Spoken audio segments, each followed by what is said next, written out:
Bayar 500 Pergi dari juta rumahku atau angkat sekarang kaki. juga. Itulah ancaman Melisa Kamu pada tidak suaminya pantas yang dianggap berada di miskin. sini. Tanpa marah, Hendra membayar dan pergi hanya membawa satu koper kecil. Namun, saat Melisa sedang merayakan kemenangannya, sebuah kejutan pahit datang di depan pintu. Apa isi koper yang dibawa Hendra hingga bisa membuat Melisa jatuh miskin seketika? Sebelum melanjutkan ceritanya, mari tuliskan di komentar. Dari mana kamu menonton video ini? Semoga yang sudah subscribe channel Hakikat Kisah, kami doakan dimudahkan urusannya, dilancarkan rezekinya, disehatkan badannya, dan dikabulkan semua doanya. Amin. Mari kita mulai ceritanya. Suasana di dalam ruang makan itu terasa begitu mencekam. Lebih dingin dari pendingin ruangan yang mendesis halus di pojok ruangan. Hendra baru saja meletakkan sendoknya setelah menyantap makan malam yang hambar ketika Melisa, istrinya, melemparkan sebuah map coklat tepat di depan piringnya. Tidak ada senyum, tidak ada sapaan hangat yang biasa menghiasi sandiwara pernikahan mereka selama 5 tahun terakhir. Yang ada hanyalah tatapan tajam dan penuh penghinaan dari mata perempuan yang dahulu sangat ia cintai itu. Melisa menyandarkan punggungnya ke kursi kayu jati yang mahal, melipat tangan di dada dengan dagu terangkat tinggi. Ia menuntut kompensasi sebesar 500 juta rupiah sebagai biaya, karena ia merasa telah membuang masa mudanya demi menikahi seorang pria yang menurutnya tidak punya masa depan selain menjadi karyawan biasa di sebuah kantor distribusi. Kalimat-kalimat yang keluar dari mulutnya terdengar seperti belati yang diasah tajam, menusuk tepat di ulu hati Hendra tanpa ampun. Baginya, Hendra hanyalah beban yang menghalangi ambisinya untuk naik ke kelas sosial yang lebih tinggi, sambil menunjuk dokumen di atas meja. Melisa menyatakan bahwa rumah mewah yang mereka tempati sekarang sudah sah menjadi miliknya melalui surat hibah yang diklaimnya telah ditandatangani Hendra beberapa bulan lalu. Hendra terdiam. Ia tahu persis bahwa ia tidak pernah menandatangani surat semacam itu. Namun, ia tidak terkejut karena ia sudah lama menyadari bahwa Melisa sering bermain di belakangnya dengan pengakara kotor. Ancaman pun meluncur dengan lancar. Jika uang 500 juta itu tidak ditransfer malam ini juga, Hendra harus angkat kaki dari rumah itu tanpa membawa apapun kecuali pakaian di badannya. Hendra menatap wajah istrinya dalam-dalam, mencari setitik saja rasa bersalah atau sisa cinta di sana. Namun yang ia temukan hanyalah keserakahan yang sudah mendarah daging. Ia menyadari bahwa wanita di depannya ini tidak pernah mencintai dirinya, melainkan hanya mencintai fasilitas yang selama ini ia berikan dengan kedok sebagai karyawan sederhana. Dengan gerakan yang sangat tenang, hampir tanpa emosi yang meledak, Hendra meraih map tersebut dan membacanya sekilas. Ia tidak membantah, tidak pula berteriak meminta keadilan atas pemalsuan dokumen yang dilakukan istrinya. Keteguhan hati Hendra justru membuat Melisa semakin merasa di atas angin. Ia mengira suaminya ketakutan dan tidak berdaya karena tidak memiliki kuasa apapun. Ia terus menghujat Hendra dengan kata-kata kasar, menyebutnya sebagai pecundang yang beruntung bisa mencicipi kemewahan berkat kecantikan istrinya. Melisa tidak tahu bahwa ketenangan Hendra adalah awal dari badai yang akan menghancurkan hidupnya selamanya. Di balik wajah lelah suaminya, tersimpan sebuah rahasia besar tentang siapa sebenarnya pemilik sah dari seluruh tanah yang mereka injak saat ini. Setelah beberapa saat hening, Hendra mengangguk pelan dan mengambil ponselnya dari saku celana. Ia melakukan beberapa ketukan di layar, dan dalam waktu kurang dari 1 menit, ponsel Melisa berdenting keras, menandakan sebuah notifikasi masuk. Melisa segera menyambar ponselnya, dan matanya membelalak melihat saldo rekeningnya bertambah tepat 500 juta rupiah. Senyum kemenangan yang menjijikan terkembang di bibirnya yang dipulas lipstik merah menyala. Ia merasa telah berhasil menaklukkan pria yang ia anggap remeh selama bertahun-tahun ini.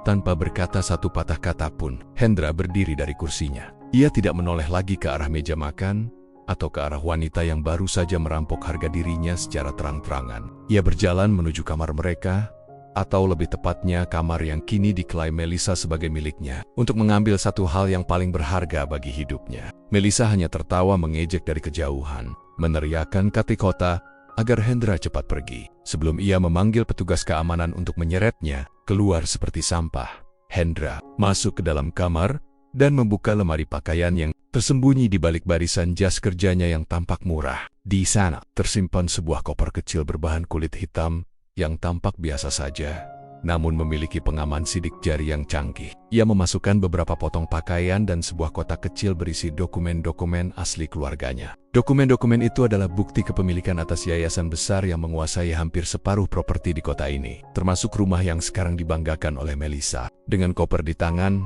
Hendra melangkah keluar dari kamar itu untuk terakhir kalinya. meninggalkan semua kenangan palsu yang pernah ia bangun dengan penuh kesabaran saat melewati ruang tamu. Ia melihat Melissa sedang asyik menelepon teman-temannya, merencanakan pesta besar untuk merayakan kebebasannya dari suami miskin. Hendra hanya menarik napas panjang, merasa lega karena topeng yang ia pakai selama ini akhirnya bisa dilepaskan dengan cara yang begitu jelas. Ia tidak merasa rugi kehilangan uang 500 juta itu, karena baginya itu adalah biaya termurah untuk membeli kebebasan dari wanita sejahat Melissa. Ia melangkah keluar dari pintu jati besar rumah itu, disambut oleh udara malam yang terasa jauh lebih segar daripada udara di dalam sana.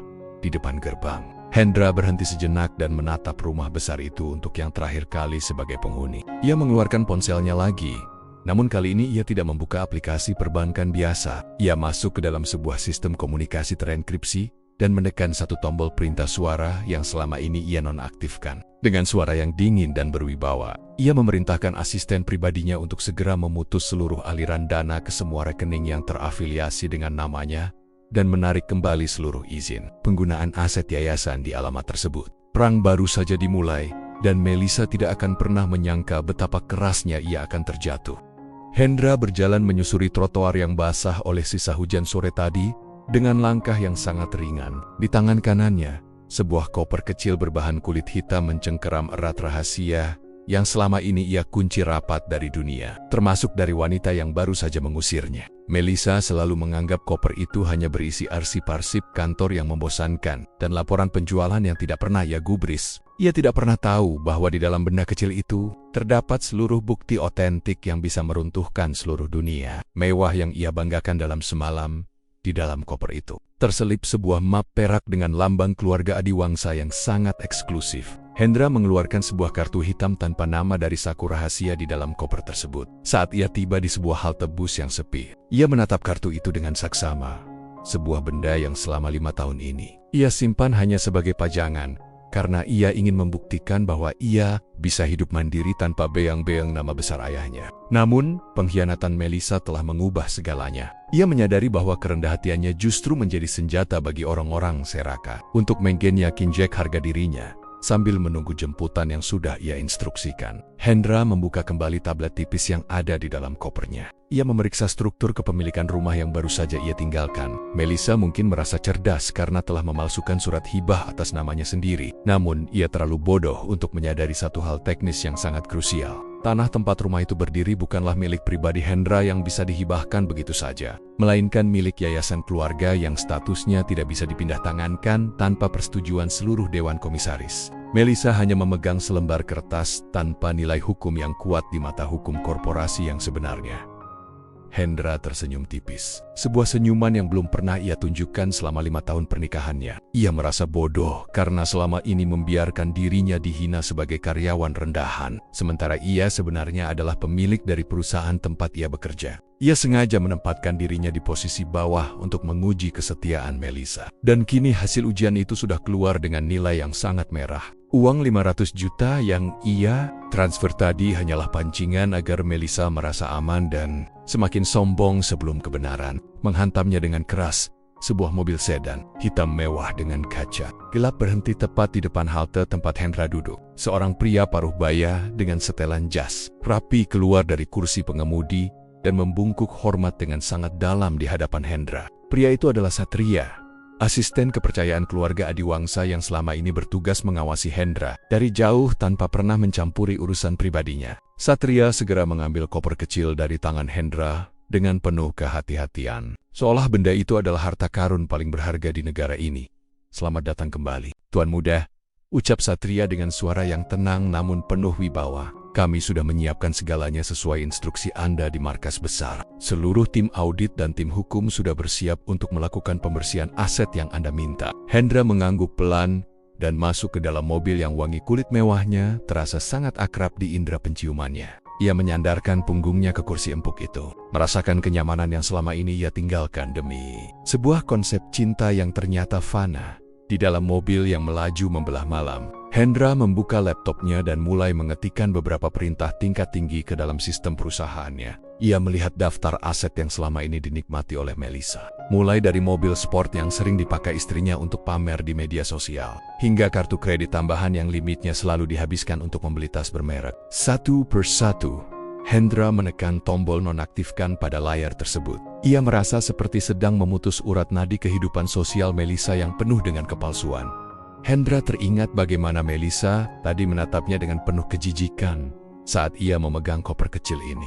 Istrinya itu sempat menertawakan koper itu dan menyebutnya sebagai harta karun sampah dari seorang pecundang. Melissa tidak akan pernah membayangkan bahwa di dalam sampah yang ia hina itu terdapat surat kuasa yang bisa membuat seluruh rekening banknya dibekukan dalam hitungan detik. Hendra menutup laptopnya dengan suara klik yang tegas, menandakan bahwa masa lalunya sebagai pria lemah telah berakhir di halte bus tadi.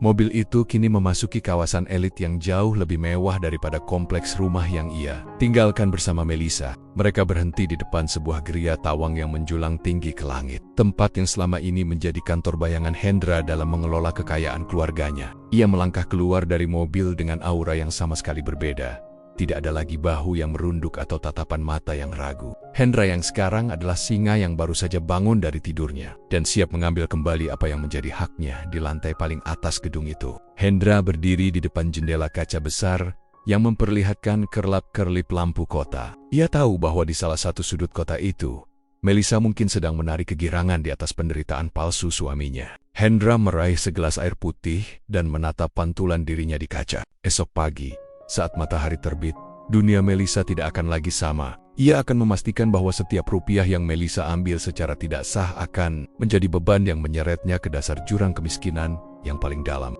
Malam itu Hendra tidak tidur.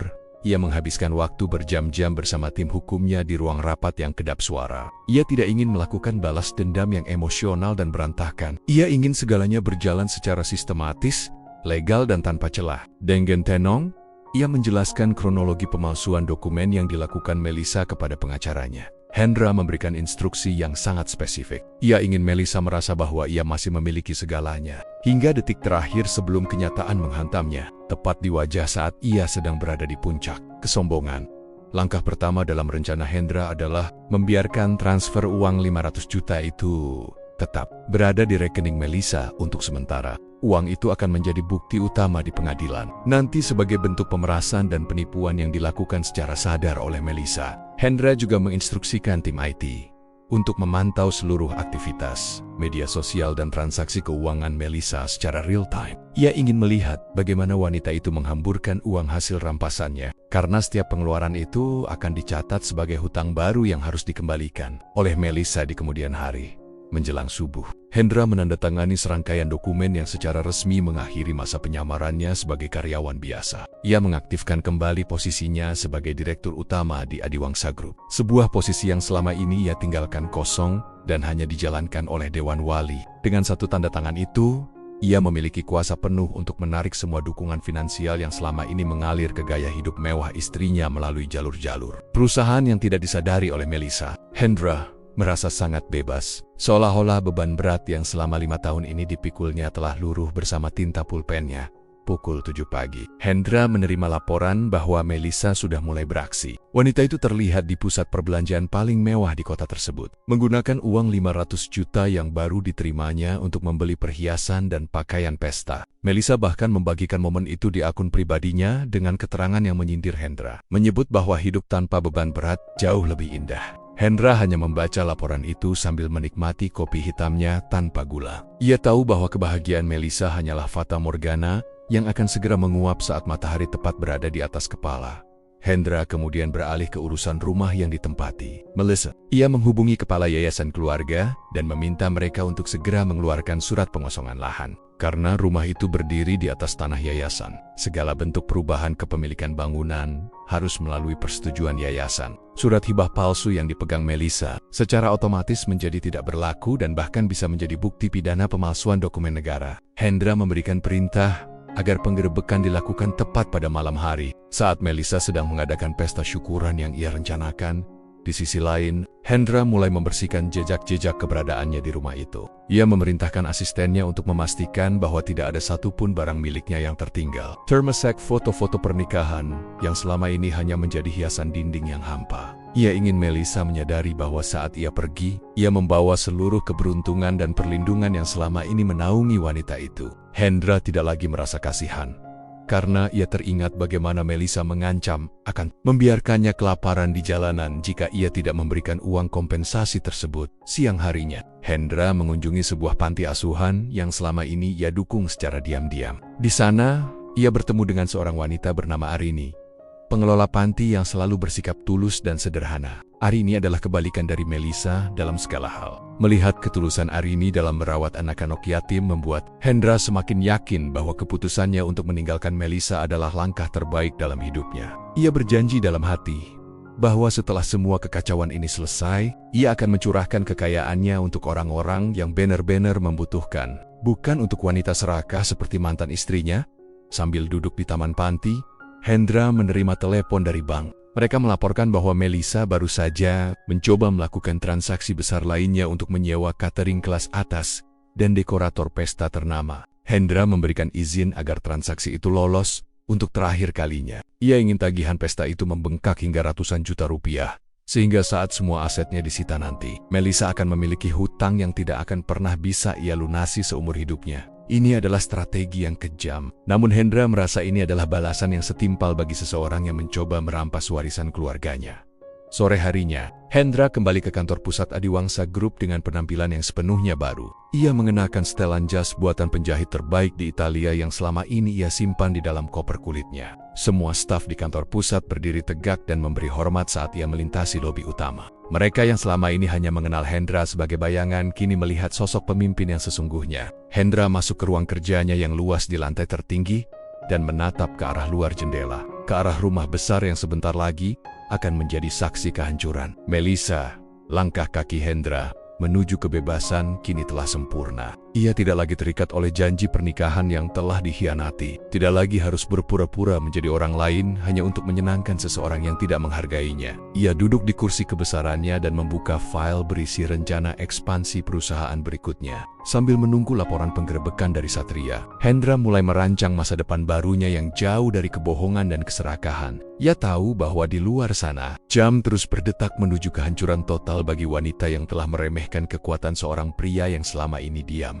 Melissa berdiri di depan cermin besar di kamar utamanya dengan senyum yang tidak luntur sejak pagi. Ia mengenakan gaun sutra berwarna emas yang baru saja ia beli dengan uang transferan dari Hendra. Di lehernya melingkar kalung berlian yang berkilauan, sebuah simbol kemenangan yang ia pamerkan kepada dunia. Baginya, hari ini adalah hari kemerdekaan. Ia merasa telah berhasil menyingkirkan parasit yang selama ini membatasi gaya hidupnya, dan kini ia berdiri sebagai penguasa tunggal atas rumah mewah dan kekayaan yang ia yakini telah ia rebut dengan cerdik. Di lantai bawah, kesibukan luar biasa terlihat jelas. Puluhan staf catering kelas atas hilir mudik menata meja dengan taplak linen terbaik. Aroma hidangan laut segar dan anggur mahal mulai memenuhi ruangan. Melissa mengundang semua teman sosialitanya. Orang-orang yang selama ini diam-diam meremehkan Hendra karena penampilannya yang terlalu sederhana. Ia ingin membuktikan kepada mereka semua bahwa ia adalah wanita mandiri yang mampu mempertahankan kemewahan ini tanpa bantuan pria membosankan, seperti mantan suaminya itu. Suara musik jazz mulai mengalun lembut saat tamu-tamu pertama mulai berdatangan. Melissa menyambut mereka dengan tawa yang dibuat-buat, menceritakan kisah palsu tentang bagaimana ia akhirnya memutuskan untuk mengakhiri pernikahan yang mengekang dan bagaimana Hendra pergi dengan sukarela karena merasa tidak pantas bersanding dengannya. Teman-temannya bersulang, memuji keberanian Melissa, dan menikmati kemewahan yang tersaji di depan mata mereka. Tidak ada yang menyadari bahwa semua kemewahan ini dibangun di atas pondasi yang sedang retak parah. Saat pesta mencapai puncaknya, Melissa merasa berada di atas dunia. Ia memegang segelas sampanye mahal dan berdiri di tengah ruang tamu, memberikan pidato singkat tentang awal baru dalam hidupnya. Ia tidak menyadari bahwa di luar gerbang rumah, beberapa mobil hitam tanpa logo mulai berderet rapi. Beberapa pria bersetelan jas gelap turun dari mobil tersebut dengan membawa tas kerja dan dokumen resmi. Mereka tidak datang untuk berpesta, melainkan untuk meruntuhkan seluruh istana pasir yang sedang dirayakan oleh Melissa di dalam sana. Melissa tertawa lepas saat salah satu temannya memuji interior rumahnya yang tampak semakin elegan. Ia bahkan sempat sesumbar bahwa ia akan segera merenovasi kolam renang dengan marmer dari Italia. Namun, di tengah tawa itu, ponselnya bergetar hebat di dalam tas kecilnya. Ada belasan panggilan tak terjawab dari pihak bank, dan beberapa pesan singkat yang memperingatkan tentang kegagalan transaksi otomatis. Melissa hanya melirik sekilas dan mengabaikannya. Ia berpikir itu hanyalah kesalahan sistem teknis yang biasa terjadi pada rekening dengan transaksi besar. Keangkuhan Melissa benar-benar membutakannya dari kenyataan bahwa kartu kredit utamanya sudah tidak bisa digunakan sejak 2 jam yang lalu. Pihak catering sebenarnya sudah mencoba menagih pelunasan sisa pembayaran di tempat. Namun mereka tertahan di area dapur oleh asisten pribadi Melissa yang juga belum menyadari apa yang sedang terjadi. Pesta terus berlanjut dengan kemeriahan yang semu. Sementara di balik layar, seluruh sistem keuangan yang mendukung gaya hidup Melissa telah diputus secara total oleh perintah langsung dari kantor pusat Adiwangsa Group tepat pukul 9 malam. Saat Melissa hendak memotong kue perayaan yang sangat besar, lampu di seluruh rumah tiba-tiba padam selama beberapa detik, sebelum kemudian menyala kembali dengan cahaya yang lebih redup. Suasana pesta yang tadinya ceria berubah menjadi sedikit canggung. Melissa mencoba mencairkan suasana dengan candaan tentang gangguan listrik. Namun raut wajahnya mulai menunjukkan kegelisahan yang tidak bisa disembunyikan. Ia merasakan firasat buruk, namun ia menepisnya dengan meneguk sisa sampahnya di gelasnya.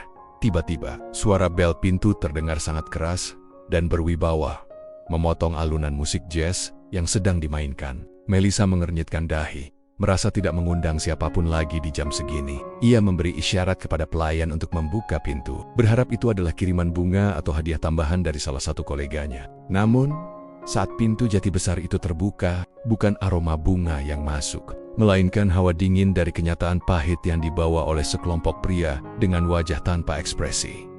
Para tamu pesta mulai berbisik-bisik saat melihat para pendatang baru itu tidak terlihat seperti tamu undangan. Pemimpin rombongan tersebut, seorang pria parubaya dengan kacamata berbingkai perak, melangkah maju ke tengah ruangan tanpa ragu. Ia mengeluarkan sebuah lencana dan dokumen dengan stempel resmi kepolisian dan pengadilan negeri. Melissa yang tadinya berdiri tegak dengan gaun emasnya, kini mulai merasakan kakinya gemetar. Senyum kemenangannya perlahan memudar, digantikan oleh kerutan pucat di wajahnya yang dipulas riasan tebal.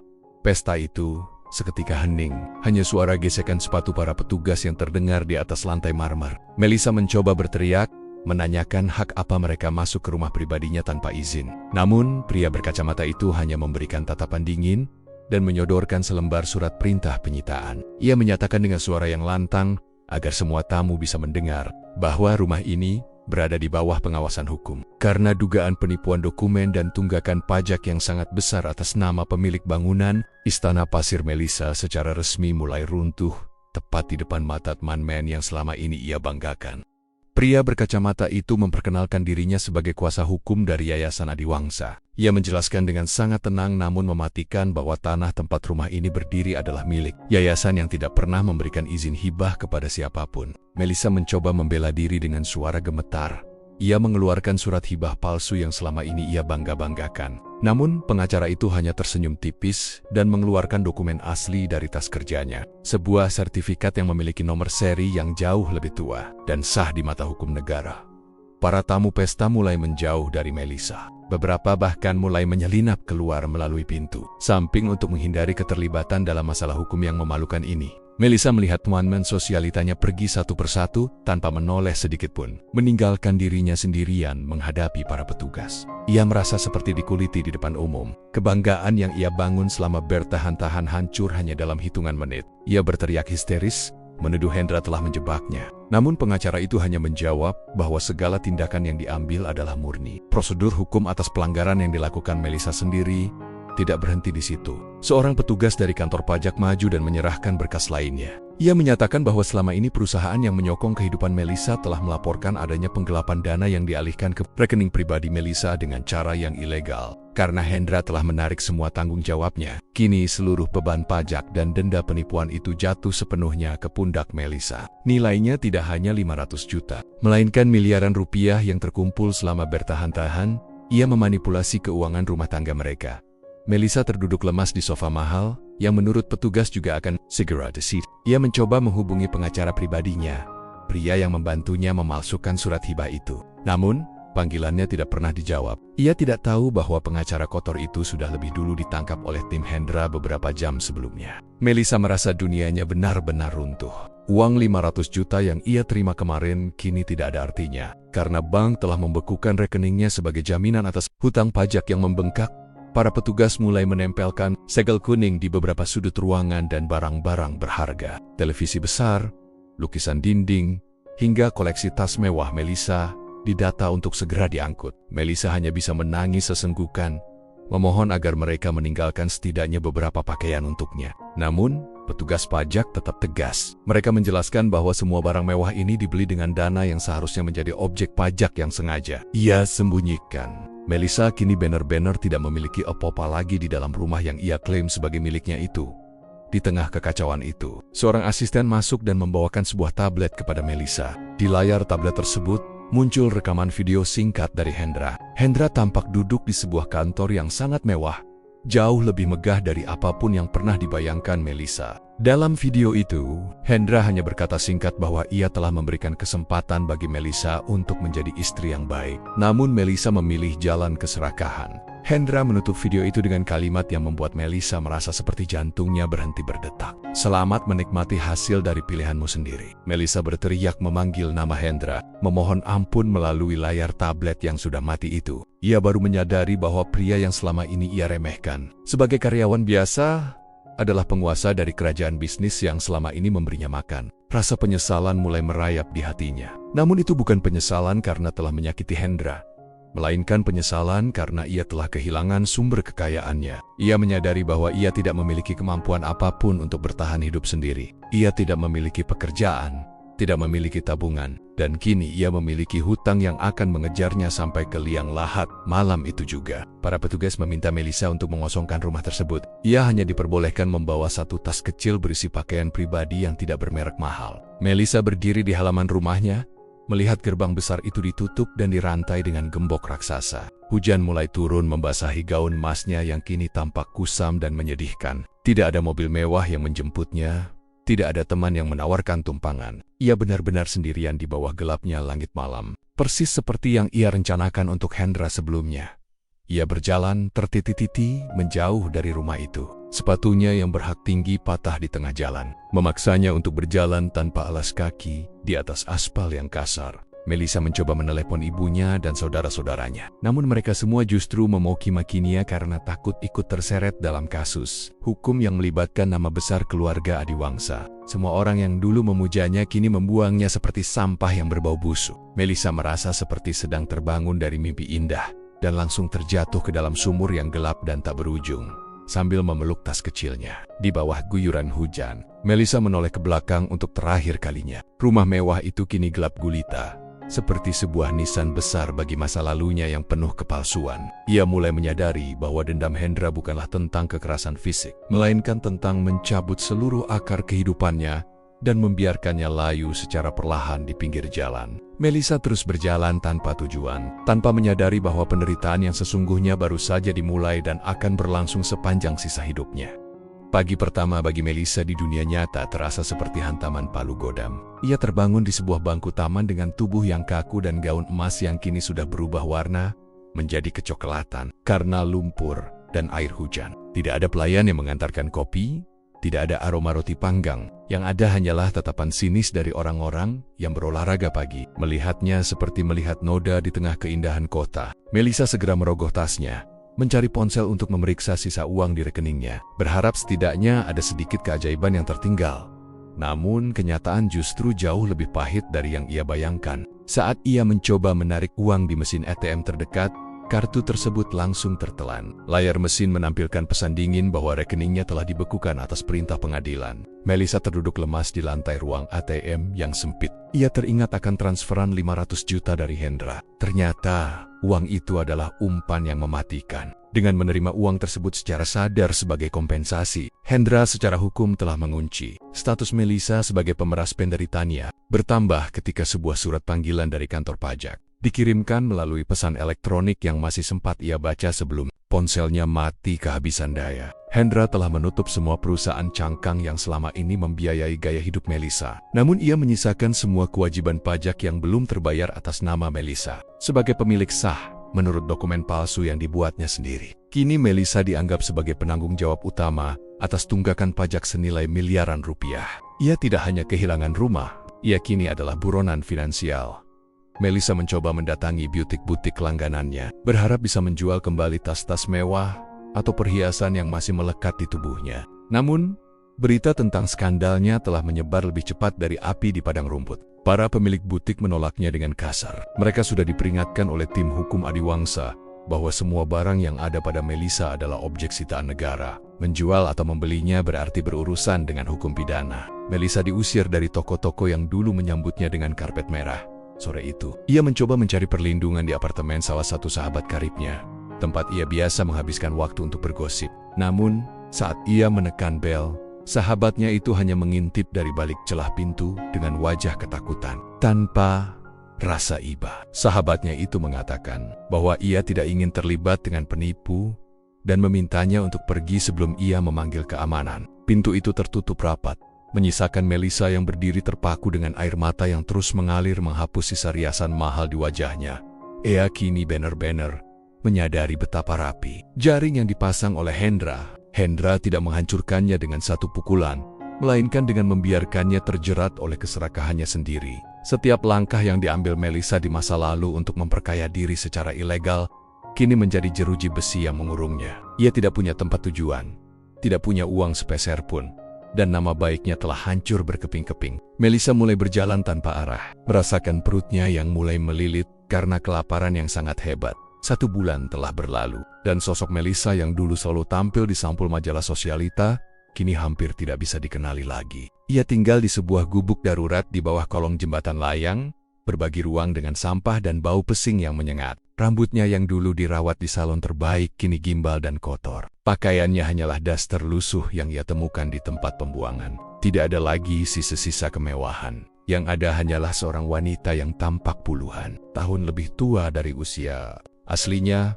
Melissa mencoba bertahan hidup dengan mengais sisa makanan di belakang restoran-restoran mewah tempat ia dulu sering makan siang. Kadang, ia harus berebut sisa tulang ayam dengan kucing liar hanya untuk mengganjal perutnya. Setiap kali ia melihat mobil mewah lewat di jalan raya di atasnya, hatinya terasa seperti diremas. Ia membayangkan dirinya berada di dalam sana. Namun bayangan itu segera buyar oleh suara klakson yang memekakan telinga. Ia telah jatuh ke titik terendah yang pernah dibayangkan oleh manusia. Suatu hari, Melissa jatuh sakit. Demam tinggi menggigilkan tubuhnya yang sudah tinggal tulang berbalut kulit. Ia mencoba pergi ke puskesmas terdekat. Namun tanpa kartu identitas yang sah dan tanpa biaya, ia hanya bisa duduk di emperan. Ia melihat orang-orang lewat dengan wajah jijik, menutup hidung saat melewatinya. Ia ingin berteriak bahwa ia adalah istri dari seorang konglomerat, namun ia tahu tidak akan ada yang percaya. Suaranya sudah parau dan kekuatannya sudah habis.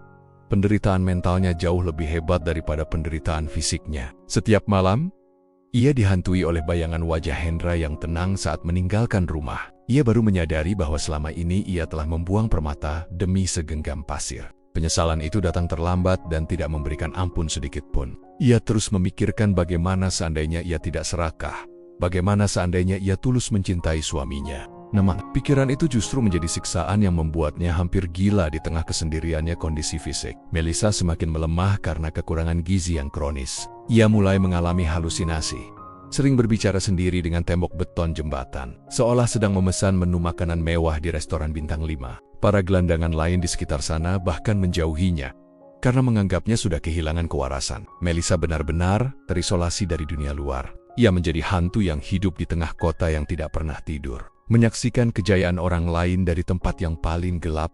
Suatu sore, saat ia sedang mengais sampah, ia menemukan selembar koran bekas yang memuat foto seorang pria yang sangat ia kenali. Itu adalah foto Hendra. Di dalam berita itu disebutkan bahwa Hendra Adiwangsa baru saja dinobatkan sebagai tokoh kemanusiaan tahun ini karena kontribusinya dalam membangun ribuan rumah gratis bagi rakyat miskin. Melissa meremas koran itu sambil menangis meraung-raung. Hendra memberikan rumah pada ribuan orang, namun ia memastikan istrinya sendiri tidak memiliki atap untuk berteduh seumur hidupnya.